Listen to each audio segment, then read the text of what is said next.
किसने सोचा था कि एक साधारण सा कागज का पंखा जैकल के हाथों में आते ही ब्रिटेन के राष्ट्रपति को मारने का सबसे बड़ा हथियार बन जाएगा। इस बार जैकल सिर्फ बंदूक और गोली ही नहीं बल्कि कागज का एक छोटा सा पंखा भी साथ लाया था। जैकल ने राष्ट्रपति के आने से पहले प्रैक्टिस के लिए एक गोली चलाई। गोली 50 सेंटीमीटर दूर गिरी, जो जैकल जैसे स्नाइपर के लिए बहुत खराब बात थी। उसने जल्दी से अपने मन को शांत किया और दोबारा गोली चलाई। इस बार निशाना सही लगा और गोली राष्ट्रपति को चीरते हुए निकल गई। वह वहीं ढेर हो गया। तभी जैकल ने धीरे धीरे बंदूक खोली, उसे सूटकेस में रखा और कमरे में बिस्तर के नीचे बम लगा दिया। फिर बाहर निकलते समय उसने फायर अलार्म बजा दिया ताकि पुलिस वहां पहुंचे। पार्किंग में पहुंचकर उसने सूटकेस निकाला और दूसरी ऑडी कार में रख दिया। इसके बाद वह पहले से तैयार कार में सवार होकर तेजी से भाग गया। इस तरह वह चुपके से गायब हो गया। जब पुलिस उस बिल्डिंग में पहुंची तो खतरनाक ब्लास्ट हो गया और सारे सबूत भी उसी के साथ नष्ट हो गए। गैरेज की कार भी ब्लास्ट हो गई थी ताकि कोई निशान न बचे। यही एक टॉप स्नाइपर का तरीका था। लेकिन राष्ट्रपति की हत्या के बाद भागना इतना आसान नहीं था। जैकल ने पुलिस के शक से बचने के लिए शतरंज के खिलाड़ी का रूप ले लिया और शतरंज का सेट भी खरीद लिया ताकि पुलिस का ध्यान भटक सके। दूसरी तरफ पुलिस ने राष्ट्रपति के हत्यारे को ढूंढने के लिए बॉर्डर्स पर सख्त जांच शुरू कर दी थी। जैकल जब वहां पहुंचा तो उसने शांत रहकर कहा कि वह एक शतरंज खिलाड़ी है और एक गेम देखने आया है। पुलिस ने उसकी पहचान जांचने के बाद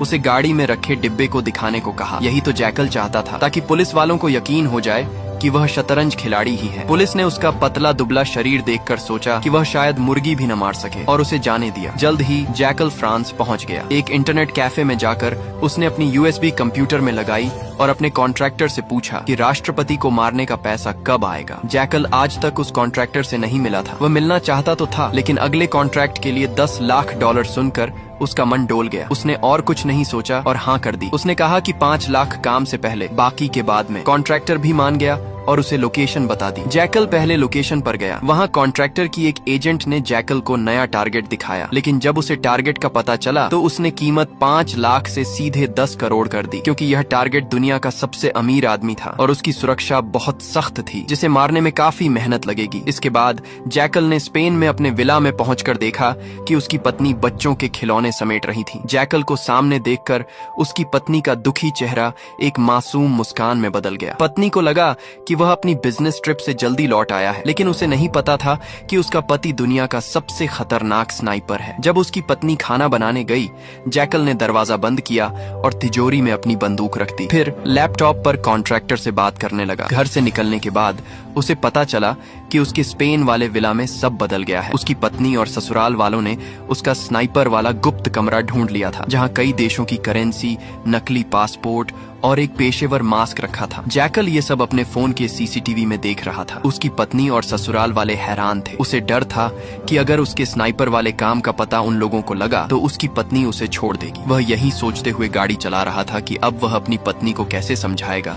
तभी उसका ध्यान भटका और उसकी कार एक ट्रक से टकरा गई। जैकल ने गाड़ी से उतरकर माफी मांगी और पैसे भी ऑफर की, लेकिन ट्रक ड्राइवर को सैल था, वह नहीं माना। जैकल उसे वहीं खत्म करने की सोच रहा था। तभी एक पुलिस की गाड़ी वहां से गुजरी। जैकल नहीं चाहता था कि पुलिस का ध्यान उसकी ओर जाए, लेकिन ड्राइवर ने पुलिस को बुला लिया। जैकल ने शांत रहकर नकली दस्तावेज दिखाए, लेकिन पुलिस को शक हुआ, क्योंकि राष्ट्रपति की मौत की आग अभी ठंडी नहीं हुई थी। पुलिस ने उसका सामान चेक किया और उसे वहाँ एक बंदूक दिख गई। अगले ही सेकंड जैकल ने पुलिस वाले को मार डाला, फिर उस ट्रक ड्राइवर का काम भी तमाम कर दिया। जैकल ने चुपके से बंदूक से अपने निशान मिटाए और उसे ड्राइवर और पुलिस के हाथ में रख दिया, ऐसा दिखाने के लिए कि दोनों आपस में लड़कर मर गए। फिर वह अपनी कार लेकर भाग गया। एक सुनसान पार्किंग में पहुंचकर उसने नंबर प्लेट हटाई और तेजाब छिड़क कर अपने निशान मिटा दिए। लेकिन उसकी असली मुश्किल थी अपनी पत्नी को मनाना। उसने पत्नी को होटल में बुलाया और फिर से झूठ बोल दिया कि वह बस एक कंपनी के लिए जासूस है और कुछ नहीं। जैकल ने अपने स्नाइपर होने की बात फिर से छुपा ली। फिर उसने कहा कि एक आखिरी काम के बाद वह इतना पैसा कमा लेगा कि यह सब जासूसी भी छोड़ देगा, फिर वे खुशहाल जिंदगी जी सकेंगे। लेकिन उसकी पत्नी को नहीं पता था कि अब वह जिस आदमी को मारने वाला था वह कोई आम इंसान नहीं था। वह दुनिया का सबसे अमीर आदमी चार्ल्स था, जो इतना अमीर था कि उसने पूरा का पूरा आइलैंड ही खरीद लिया और अपनी सुरक्षा के लिए वहीं पर रहता था। इस खतरनाक मिशन के लिए जैकल ने कॉन्ट्रैक्टर की उस एजेंट से फिर से मुलाकात की और इस बार 10 करोड़ रुपए मांगे, जिसके लिए वह मान गई। आधे पैसे मिलने के बाद वह हंगरी के एक पुराने कारखाने में पहुंचा, जहां उसने अपने भरोसेमंद मैकेनिक से मिशन के लिए खास हथियार तैयार करवाए। चार्ल्स 2 हफ्ते बाद एस्टोनिया में भाषण देने वाला था, जो जैकल का सबसे अच्छा मौका था, लेकिन वहां की सुरक्षा बहुत सख्त थी। मेटल डिटेक्टर ने उसका पर्स तक पकड़ लिया। इसीलिए जैकल ने एक खास ट्रिक का जूता बनाने की फरमाइश की, जिसमें स्नाइपर राइफल के हिस्से छुपाए जा सकते थे। ये जूता प्लास्टिक और हल्के धातु से बना था, ताकि वह लंगड़ाते हुए सिक्योरिटी चेक को पास कर सके। मैकेनिक ने 3D प्रिंटिंग से यह जूता बना दिया, जो सिर्फ एक बार इस्तेमाल के लिए था। जैकल इसे आजमाने के लिए उत्साहित था, लेकिन उसे नहीं पता था कि पिछले मिशन में ब्रिटेन के राष्ट्रपति की हत्या के मामले में ब्रिटिश जासूस उसका पीछा कर रहे थे। वे जैकल को ट्रैक करते करते हंगरी के उसी कारखाने तक पहुंच गए जहां जैकल बंदूक की टेस्टिंग कर रहा था, लेकिन किसी तरह वह वहां से भाग निकला। अब उसने एक खास तरह का सूट पहना, जिसमें उसने अपनी स्नाइपर राइफल फिट की। उसका टारगेट अब चार्ल्स था, जो अपने उस आइलैंड पर रहता था जहां 2 किलोमीटर के दायरे में कड़ी सुरक्षा थी। वहां किसी को मारने का तो दूर, कोई वहां भटक भी नहीं सकता था। लेकिन हमारा जैकल एक टॉप का स्नाइपर था। उसने देखा कि चार्ल्स हर सुबह समुद्र में तैरने के लिए आता है। उसने एक नाव किराए पर ली और नाव के मालिक को मार डाला। फिर समुद्र में स्नाइपिंग की तैयारी शुरू कर दी। बंदूक, गोली, स्टैंड, सब कुछ रेडी था, लेकिन समुद्र की लहरें इतनी भयंकर थीं कि निशाने को मुश्किल बना रही थीं। उसी रात जैकल ने एक खास बैलेंस मेंटेन करने वाला डिवाइस भी ढूंढ निकाला। अगले दिन बोट पर पहुंचकर उसने 4 गोलियां निकाली और पहली गोली से ही बिल्कुल सटीक निशाना लग गया। लेकिन तभी वहां एक ड्रोन आ गया। जैकल ने जल्दी से अपनी स्नाइपर को कपड़े से ढक दिया और मछली पकड़ने की एक्टिंग करने लगा। लेकिन सिक्योरिटी वालों को थोड़ा शक था,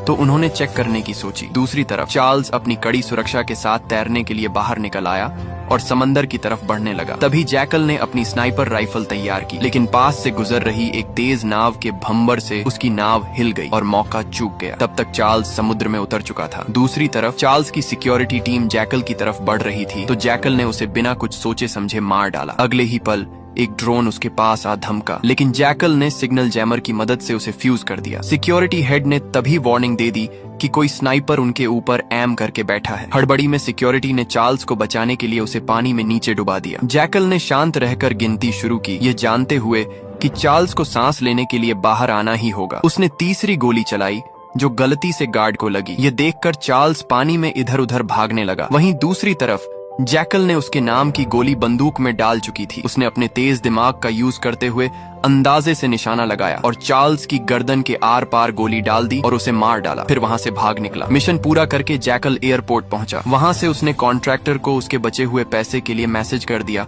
और अपनी स्नाइपर राइफल कन्वेयर बेल्ट पर ही छोड़ दी। जैकल स्पेन अपने घर पहुंचा और उसे पता चला कि उसकी पत्नी और बेटा गायब हैं। उसकी पत्नी को उसका सच पता चल चुका था कि वह कोई एजेंट नहीं, बल्कि दुनिया का सबसे खतरनाक स्नाइपर है, इसलिए वह उसे छोड़कर भाग निकली थी। तभी एजेंट महिला ने फोन किया और बताया कि वह स्पेन में है और उसे कुछ पैसे वैसे नहीं मिलने वाले। इतना कहकर उसने फोन काट दिया। तब जैकल को समझ आया कि उसके साथ बहुत बड़ा धोखा हुआ है। यही नहीं, बल्कि कॉन्ट्रैक्टर की उस एजेंट ने पुलिस वालों को उसकी लोकेशन भी सेंड कर दी थी। जैकल ने बचे हुए पैसे, पासपोर्ट और हथियार लिए और भागने की तैयारी करने लगा। तभी पुलिस वाले घर के बाहर आ धमके और उसी समय जैकल का साला भी नशे में घर लौटा। पुलिस वालों ने उसे जैकल समझकर गोली चला दी। पुलिस को देखकर जैकल ने लाइट बंद की और अपने गुप्त कमरे की एक तरफा शीशे वाली दीवार के पीछे छिप गया। पुलिस वाली ने दीवार की जांच की और दोनों दीवार के आमने सामने आ गए। थोड़ी देर बाद जैकल ने निशाना साधा, लेकिन उसका साथी बीच में आ गया और गोली से मारा गया। थोड़ी ही देर में जैकल ने उस लड़की को भी मार डाला। वहां से बच निकलने के बाद उसके सिर पर खून सवार था। जैकल ने ठान लिया था